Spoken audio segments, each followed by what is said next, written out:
Hi hello friends, ಮೈ style ಮಂಜು YouTube channel. Friends, ನಾನಿವತ್ತು ತಿಪ್ಪರಿಕಾಯಿ ಪಲ್ಯ ಮಾಡ್ತಾಯಿದ್ದೀನಿ. ತಿಪ್ಪರಿಕಾಯಿ ಅಂದರೆ ಸೋರೆಕಾಯಿ ಅಂತಾರೆ, ನಮ್ಮ ಕಡೆ ತಿಪ್ಪರಿಕಾಯಿ ಅಂತಾರೆ. ಹೀರೆಕಾಯಿ ಥರ ಇರ್ತದೆ ನೋಡಿ, ಆ ಥರ ನಾವು ತಿಪ್ಪರಿಕಾಯಿ ಅಂತ ಇದ್ದೀವಿ.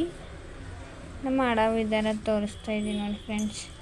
ಜೋಳದ ರೊಟ್ಟಿ ಚಪಾತಿ ಜೊತೆಗೆ ಪುರಿ ಜೊತೆ ಚೆನ್ನಾಗಿರ್ತೈತಿ. ಪಾತ್ರೆ ಇಟ್ಕೊಂಡು ಜೀರಿಗೆ, ಸಾಸಿವೆ, ಬೆಳ್ಳುಳ್ಳಿ ಹಾಕ್ಕೊಂಡಿದ್ದೀನಿ. ಒಂದು ಸ್ಪೂನು ಎಣ್ಣೆ ಹಾಕಿದ್ದೀನಿ. ಹಾಕಿ ಒಂದು ಸ್ವಲ್ಪ ಕರಿಬೇವು ಹಾಕಿದ್ದೀನಿ ಫ್ರೆಂಡ್ಸ್. ಹಾಕಿ ಚೆನ್ನಾಗಿ ಫ್ರೈ ಮಾಡ್ಕೊಳ್ರಿ. ಫ್ರೈ ಮಾಡ್ಕೊಂಡಾದ್ಮೇಲೆ ಒಂದು ಟೊಮೆಟೊ ಹಣ್ಣು ಹಾಕಿದ್ದೀನಿ.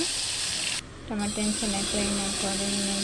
ಮೇಲೆ ಇವಾಗ ತಿಪ್ಪರಿಕಾಯಿ ಹೆರ್ಚ್ಬಿಟ್ಟು ತಿಪ್ಪರಿಕಾಯಿ ಹಾಕಿದ್ದೀನಿ ನೋಡಿ. ನೀಟಾಗಿ ಮೇಲೆ ಸಿಪ್ಪೆ ಎಲ್ಲ ಹೆರ್ಚ್ಕೊಂಡು ತೊಳೆದು ಸಣ್ಣಕಾಯಿ ಹೆರ್ಚ್ಕೊಂಡು ಇಟ್ಕೊಂಡಿದ್ದೀನಿ.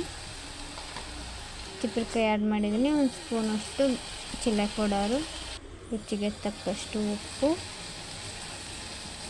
ಗರಂ ಮಸಾಲ ಒಂದು ಸ್ಪೂನು, ಅರಿಶಿನ ಒಂದು ಸ್ಪೂನು ಹಾಕಿ ಚೆನ್ನಾಗಿ ಬೇಯಿಸ್ಕೊರಿ ಫ್ರೆಂಡ್ಸ್. ಎಣ್ಣೆಯಲ್ಲಿ ಸ್ವಲ್ಪ ಬೇಯಿಸ್ಕೊಂಡಾದ್ಮೇಲೆ ಒಂದು ಬಟ್ಟಲ್ದಷ್ಟು ನೀರು ಆ್ಯಡ್ ಮಾಡಿದ್ದೀನಿ ನಾನು. ಅದಕ್ಕೆ ಹಾಕಿ ಚೆನ್ನಾಗಿ ಮಿಕ್ಸ್ ಮಾಡ್ಕೊಳ್ರಿ. ಮಿಕ್ಸ್ ಮಾಡ್ಕೊಂಡಾಗ ಒಂದು 5-10 ನಿಮಿಷ ಕ್ಲೋಸ್ ಮಾಡಿ ಬೇಯಿಸ್ಕೊಂಬಿಡಿ, ಚೆನ್ನಾಗಿರ್ತೈತಿ.